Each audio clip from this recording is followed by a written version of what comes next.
ക്ഷേത്രത്തിലെ തിരുവാഭരണം മോഷ്ടിച്ച ശേഷം സ്വർണത്തിന് പകരം മുക്കുപണ്ടം വെച്ച മേൽശാന്തി അറസ്റ്റിൽ.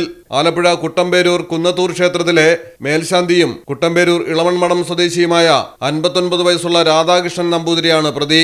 പ്രതിക്കെതിരെ നിരവധി പരാതികൾ ഉയർന്ന സാഹചര്യത്തിൽ ചെങ്ങന്നൂർ സബ് കോടതി ഉത്തരവ് പ്രകാരം മേൽശാന്തി സ്ഥാനം ഒഴിയാനിരിക്കെയാണ് പ്രതിയുടെ തട്ടിപ്പ് പുറത്തുവന്നത്.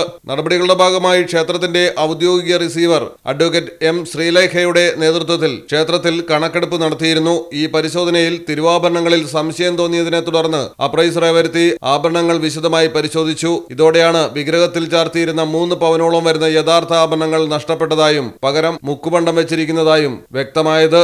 ക്ഷേത്രം അധികൃതർ നൽകിയ പരാതിയിൽ മാന്നാർ പോലീസ് മേൽശാന്തിയെ ചോദ്യം ചെയ്തതോടെയാണ് പ്രതി കുറ്റം സമ്മതിച്ചത്. മോഷ്ടിച്ച മാല വിറ്റതായും താലിയുടെ ലോക്കറ്റുകൾ പണയപ്പെടുത്തിയതായും പ്രതി പോലീസിനോട് സമ്മതിച്ചു.